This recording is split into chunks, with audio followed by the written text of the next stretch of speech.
If there were ever a movie that was made for an episode of Unanswered Questions, it's Hereditary. There's just so much going on here and so many loose threads that I feel like that they were looking out for me in a way. And you know, like the time that I did It Follows, I know that this one has some die-hard fans out there. And I also know that it has people that find it to be overrated and pretentious. I'm in the former category, and I hope this episode gives some insight into it for those of you in the latter, because I dig this one, and we're going to have to dig in deep into this one's gene pool. Question number 1. Was there even ever really a Charlie? So the plot of Hereditary is this. You have Annie here, played by the great Toni Collette, who was completely robbed of an Oscar nomination for this role. You're really gonna tell me that this performance wasn't as good as Margot Robbie's in I Freaking Tonya? Really? But Annie has 2 kids, Peter and Charlie's a bit of an odd duck.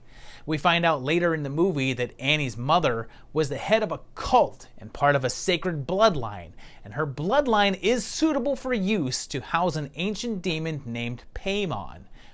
So it's clear that the cult was successful with their ritual of capturing Paimon, and there's probably some work that can be done here to figure out if the demon was willing. Like, was the ritual to allow Paimon to walk the earth, or were they trying to trap it in order to reap the benefits of it? Like, once it's established on Earth, they get rewarded, much like the letter that Ellen writes to Annie states. And regardless of that, they've brought Paimon to Earth, and he's in the body of Charlie. So, does that mean that there never was a Charlie? Are we seeing a demon in the form of a young girl? Or a little girl with a demon somewhere in there, influencing her but not outright controlling? So, we do have enough evidence here to strongly suggest one of these things. We know that Ellen was involved with Charlie since she was born, and Annie allowed her to basically take over taking care of her, going so far as to let her breastfeed her. But Charlie's actions don't entirely seem like a demon. She seems to respond to the world like a little girl, treating her brother like a brother, and doesn't have the air and attitude that you imagine an ancient evil demon would. Of course, you see her doing some evil stuff, like cutting a bird's head off, and her reactions to things aren't very human, so perhaps it's just a there is no Dana, only Zool situation after all. And there is an answer here, and it comes from the director himself. Ari Aster has stated that the ritual was completed and that Charlie is officially the first successful host for Paimon, and that he was in there from the moment that she was born. He goes on to say that there is a girl, and she was displaced from the very beginning, and has always just been a vessel for Paimon. But here's where I circle back to the question in the beginning about whether Paimon is trapped. It's stuck in the body of a little girl, against its will. He doesn't want to be in there, but has no other way out. The only way out is to be unbound by the cult, as stated by the book. It says that once he's locked in, a new ritual is required to unlock the possession. So even if the body dies, it's still attached. So Paimon is at the will of the cult. But my thought on that is that Paimon is unaware. Once it's trapped into a human form, it's fused in a way with that form, and it thinks it's a little girl named Charlie. This is backed up by the ending. After it's transferred into Peter, the cult members still call it Charlie, because the demon in human form has always been Charlie. As Aster said, it's the first successful host. It's its first time on Earth, and has always been here as Charlie. It tries to exert its true nature at times, and its evil nature shows through, but for the most part, it's just this sad little girl clicking her way through the world. Question number 2. If Paimon wants to be male, why would they bother doing the ritual with Charlie? The demon itself is a dude, and it wants to be a dude. The book about him says that he's a male, and is thus covetous of a male human body, so it's clear that it prefers that. So why would the cult put him into Charlie's body? Going back into the line here, Ellen had Annie, who obviously wouldn't be a good fit for Paimon since she's female. But Annie had a brother, and he was schizophrenic and eventually killed himself. He also stated that part of the reason for doing that is because his mother was trying to put people in him. So she was clearly attempting to perform the ritual earlier and have Paimon take him as a host. That book also stated that KP can only enter and possess a host who is vulnerable. The text says that he will possess the most vulnerable host. Clearly, Ellen was trying to wear the brother down to a point that the demon could enter, but he was not there yet.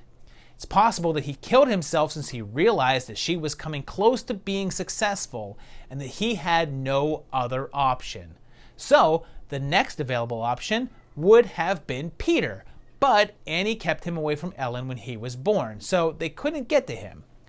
One option that they could have taken was to wear his soul down, making him more vulnerable over time, which is the route that they eventually took. But when it became clear that Annie was pregnant again, a baby was the easier option. They're like super vulnerable, which you'll know if you've ever tried to fight one. But why would they even bother since Charlie was a girl, knowing that's not Paimon's preference? Near the beginning, Charlie tells her mom that Ellen said that she wanted her to be a boy. So clearly, what happened was this. They knew that an infant was their best bet for the ritual and having a truly vulnerable host. So they took the chance. Annie and Ellen had reunited, so she was available and pregnant so the ritual could be done. It looked like the perfect opportunity, and had a 50-50 chance of going the way that they wanted. But, unfortunately, Charlie was born a girl. So on one hand, they had Paimon on Earth, in human form. But on the other hand, not in the form he prefers. And the fact that the cult is so intent on switching it out and into Peter, it seems like his comfortableness with the situation is somewhat key to the rewards that he can bring. So, they begin the process of removing him from the female body that he was born into and placing him into a male body. So, lucky for Paimon that he doesn't live in one of the states with legislation against that. Question number 3. What's the clicking sound? One of the more memorable bits in the film is the little clicking sound that Charlie makes with her mouth throughout the film. It's a nervous tick and becomes her sort of trademark, and the characters even hear it after her death. But what is it? I mean, it's very possible it could just be that, just a nervous habit. I've already established that there is no Charlie, only Paimon, and this is an ancient demon hiding in the body of a young girl, so it could very easily just be an indication of its internalized trauma with being stuck there. I've seen some people out there suggest that it's Paimon himself exerting itself over the Charlie personality, but I think that doesn't work once it's suggested that the demon has been in control since birth. I've seen theories online that it's a foreshadowing of the sound of her head popping off, like Paimon was aware that this event would happen and was hinting at it. One theory was that it had to do with Ellen breastfeeding her when she was little, since infants occasionally make a clicking sound to indicate that they want to be fed, and sort of represented her longing to be back at the teat of her grandmother. Ari Aster addressed it online, but only stated that it was a necessary device, not really what that device was meant for. I mean, clearly it was a storytelling device since we know that Paimon is in Charlie, and she makes that sound, but at the ending, when Peter is taken over, he now makes the sound, so it serves as a filmmaking method for the audience to know that the demon is now inside of him. And again, it could just be a sound that Paimon makes, which would make sense, but what if it's not? Like, what if we go back to the whole thing about Charlie being displaced in her body? That's how Aster explained it. When asked, he said displaced, which means that there is an actual Charlie and not just an empty shell. Charlie exists but was displaced. But what if she still exists in there? I've seen it theorized online that her being is so pushed down in her own body, locked in and along for the ride, and the only way that she can exert herself is a tiny, tiny sound. They think it's possible that she's there, stuck as Paimon lives her life, only able to croak out that little sound, the only expression that she can force. The fact that Peter does this at the ending could contradict this, since it seems more likely that it's a personality of Paimon exerting itself and showing its own quirks in this new body. But it could also be Peter, just trying to speak out as he's newly trapped. But for me, the part that throws that out is the classroom scene. Paimon is separated from Charlie at this point. Peter hears the clicking sound just before his incident. If that sound was Charlie trying to make her voice known, it would not be present in this scene. That leaves it as the simple answer of it just being a nervous tick of a demon trapped inside a little girl. Question number 4. What's up with that symbol on the pole? Oh, that silly telephone pole. What was it even doing there in the first place? Just sitting there, all waiting for someone to just knock their head up against it. But here's the thing. When we first see it, it's while the kids are on their way to that fateful party. And there's this symbol on the side of it.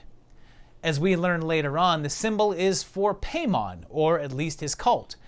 We see them wearing it as necklaces and featured on their walls, but here it is, just casually on the side of a telephone pole. But why?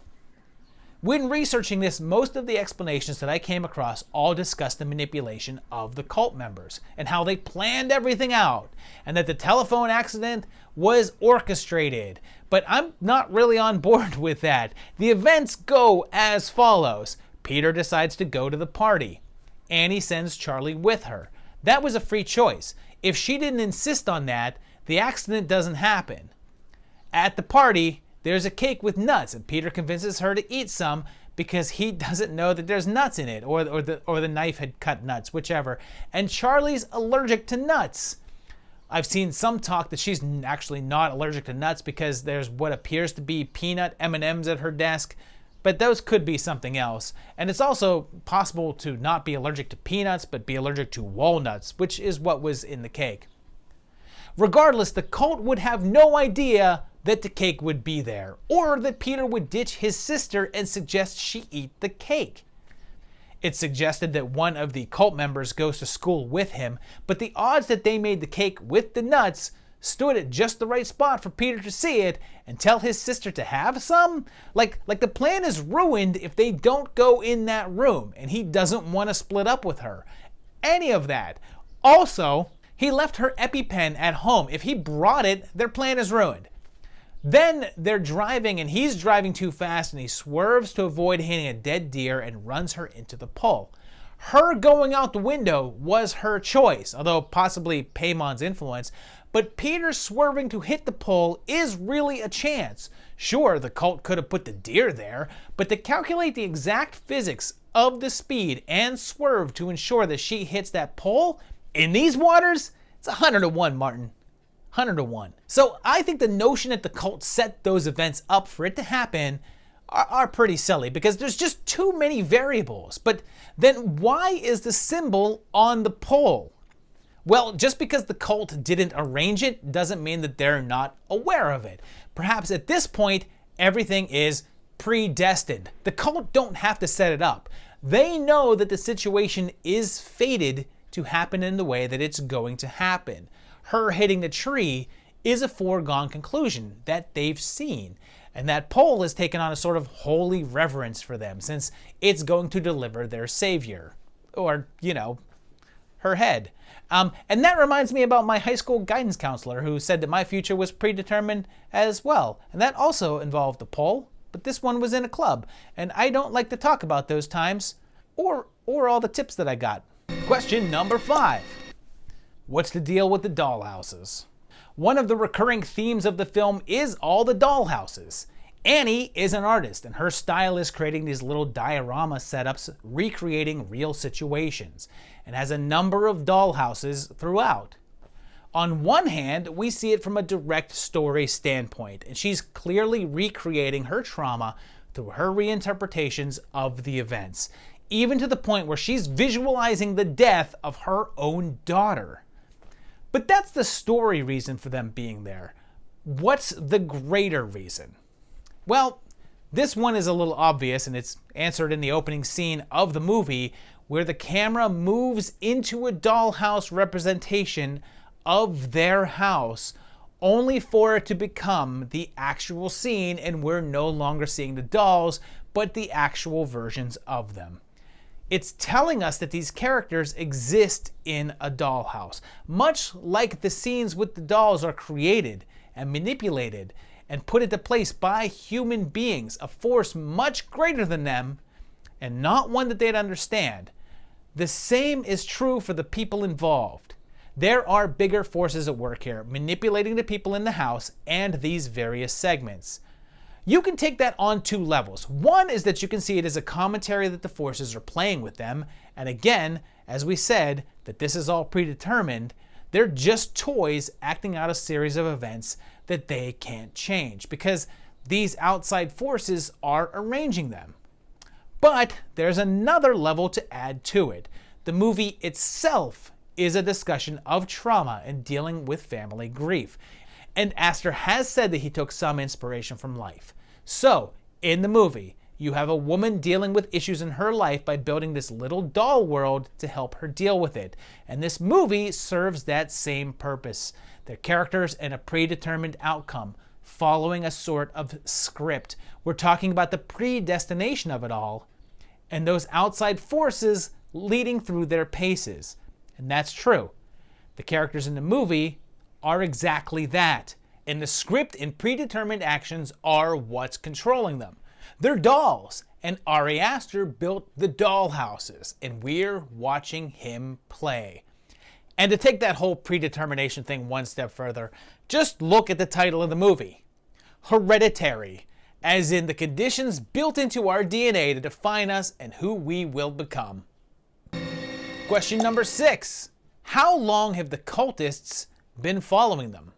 So this one is just here to point some stuff out, because the cult has been there all along. They were there since the beginning. They planned Paimon being put into Charlie while she was still in the womb, and clearly they were active way back when Annie's brother was still alive. So they're active the entire movie. But not only are they watching the family, but they're watching them closely. Near the ending of the movie, it's apparent they're outside the house, surrounding it, and there's several of them teased throughout the movie. They're trying to manipulate things as much as they can. For instance, in this shot of the mail arriving, the mail was already here, but a notice is added for an ad to get Annie to attend a seance. But it clearly doesn't work, so they have to send Joan in to bring it up to her. They're also keeping their eye on Charlie, as we see the woman across the street waving at her. But there's also this guy all the way back at the funeral, who is the same dude who shows up with his tackle on display in the finale. It's theorized that this one with the ponytail could possibly be Peter's friend from school that he gets high with, but it's not really known. But there's a few that are even more subtle. In this scene where we see Peter smoking in his room and blowing the smoke out of the window, it's very clear that there is someone watching him. It's cold out, so we see their breath in the air, and the only place they can be is in the treehouse. The very same treehouse that the shrine will be set up in during the finale. There's also repeated mentions of Ellen's grave being robbed and a phone call saying it happened right after the funeral. And obviously we know that it ends up in the treehouse in the end and in the attic at one point, but it's also in the field with the flames placed there by the cult members. And here's the super sneaky subtle bit. Listen to this right as the family gets home from the funeral.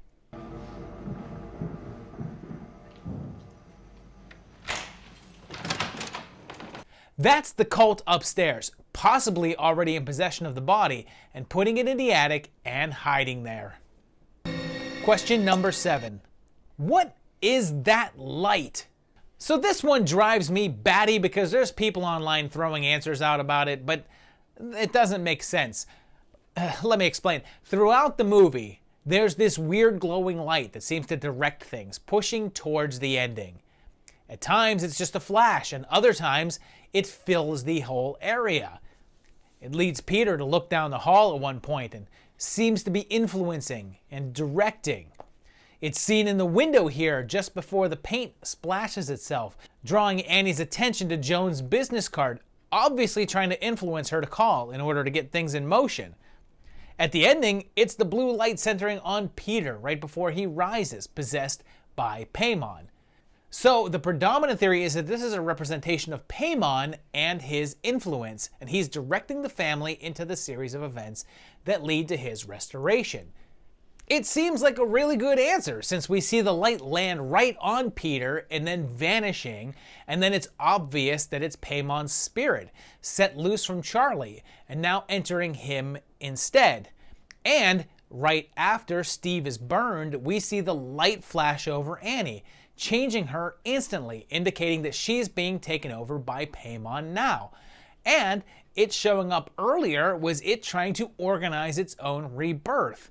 But here's the thing, that answer doesn't work because we see the light before Paimon's spirit is loosed. In fact, we see it directing Charlie, and we know from the director's own admission that the demon is in her already. So why would it need to influence her itself? Like, it appears in this scene, leading her out into the field where she sees her grandmother's body being burned. Which, yeah, doesn't seem like it's manipulating the events to help its resurrection. So I saw a hint of this mentioned online, and I liked the thought, so I'm running with it and elaborating on it. The light is not Paimon. Remember when I said that all of the events are predetermined, that there was an outside, unseen force directing things? Well, take a look at what Annie is working on her dollhouses and what is she using to help her do the work. A magnifying lens, which refracts light. My thought is that the light represents the unknown, unseen force outside the dollhouse that is the world of this movie, leading and directing the carefully orchestrated events, building the little dollhouse scenes as it were, just like Annie is doing. Again, in a way, that can be viewed as an allegory for the filmmaking process as well, with the reflected light from a lens being similar to having come from a camera, directing these characters through these scripted events, but in this case, quite literally. Question number 8. Why did Annie try to set herself on fire earlier? A small part of the storyline is that Annie sleepwalks, and in her meeting with Joan, she makes a confession about it. It seems that a few years back, while sleepwalking, she doused herself and Peter and Charlie with paint thinner, and lighting a match woke her up. The striking of the match woke up Peter as well, who was quite distressed at the situation because, yeah, you wake up covered in paint thinner with your mom standing there with a match, you're gonna freak out a touch. But honestly, that's probably the best way that could happen. Like if no one woke up, then the next morning they'd get up and they're covered in paint thinner with no mom around and no explanation. Like if she was just like, oh, I don't know what would happen. That would be a pretty wild situation. But anyway, she didn't kill her family, and later on she tells Peter that she was doing that to save them. But is that true? Or is the sleepwalking simply more manipulation from Paimon? Or, at one point, she says that she never wanted to be a mother, and I guess didn't even want kids. So was it just a subconscious manifestation of that? Again, if things are being manipulated, it would seem that Annie wiping out her whole family and any suitable host for Paimon would be the worst possible scenario. So it's hard to think that that would in any way be something that he would have set in motion. Her actions are in direct opposition to him. It's been suggested that an outside force, an enemy of Paimon, is at work here trying to prevent the demon from getting a form, although I hesitate to think that another demon would do that since they're probably pretty pleased that he's trapped on Earth, stuck in a human. So it could possibly be some form of good, helping out. Although I think it's a little iffy to suggest that a heroic outside force doesn't really interfere with anything going on, and their only contribution is like, yeah, what if I made her set them on fire? But this is one that has a direct answer, supplied by Ari Aster on a Reddit AMA, where he said that Annie was aware on a buried level that her life was not her own and that she was being manipulated, much like her brother. And deep down, she knew that was the only way out. Awake, she's in denial of this and fights against it, but in her sleep, she tries to stop the chain of events. Although, he also kept open the possibility it could be her rejecting her own role as mother and a repressed desire to have never had kids. Question number 9.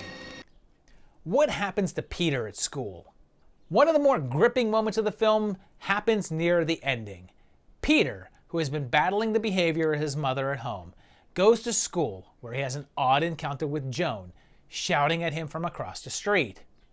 After that, he goes back to class, wandering the halls, but directed by that light to go back to class. It's been theorized that his teacher is one of the cult, but we don't see him there at the ending, even though there's another older man with a beard, but he's different than this guy. But Peter's sitting there in class, clearly having a rough time of it, and hearing Charlie's clicking sound. Suddenly, his arm jerks into the air, and his classmates notice that he appears in distress, seemingly being strangled. The click is heard briefly right before his face is jammed into the desk and he has a meltdown. So, what's happening here? Why does this happen? Surely, Paimon needs his body, so it wouldn't want to damage the body or harm it. So why do this? So, here's my take on it. At this point, we know that Paimon was in Charlie. Charlie's body died, but the demon spirit is still linked to it. After Annie performs the ritual at the house, the P-Man is unlocked and set free, able to possess another. But it wants one person in particular, Peter. But there's a problem. As we saw in that book, Paimon possesses people when they're most vulnerable, so it can't just go into Peter all willy-nilly. The reason why Joan is there is that she's wearing down his soul and psyche to allow Paimon to enter. She's saying, I cast you out. And she's talking about Peter. After she does that little spell thing, it seems likely his soul is ready and that Paimon can now enter. So he tries. We know he's present because of the little click. And then he tries to enter Peter. Problem is, he's not quite through fighting yet, and he's not vulnerable enough so that the demon can't fully take over. The slam against the desk, I believe, is not Paimon trying to mess with Peter or anything. It's Peter trying to get the demon out. And it works. At least for a little while. Question number 10. Why does Steve burn? Oh man, this is the one that people are salty about. The thing that people are the most conflicted about within the movie, because it seems to defy its own internal logic. So, there's a ritual that needs to be done in order to unlock Paimon's spirit from Charlie's body, and Joan convinces Annie to do it through trickery. Once the ritual is done, Paimon is loosed, and there's this book that is part of it, and fills with drawings of Peter. At one point, Annie gets tired of it all and decides to burn the book, but when she tries to do so, she catches fire. This is because she's linked to it because of the ritual. The film shows this, which people have taken as an establishment of the, quote, rules of the book and the spell. But then, later, when Annie is starting to figure out everything that is going on and sees no other way out and is apparently willing to sacrifice herself to end this, she once again throws the book into the flames. Except this time, the fire takes Stephen and he burns to death. This confuses viewers since he was not linked to the book at all. He barely looked at it, hardly touched it, and wasn't the one who threw it into the fire.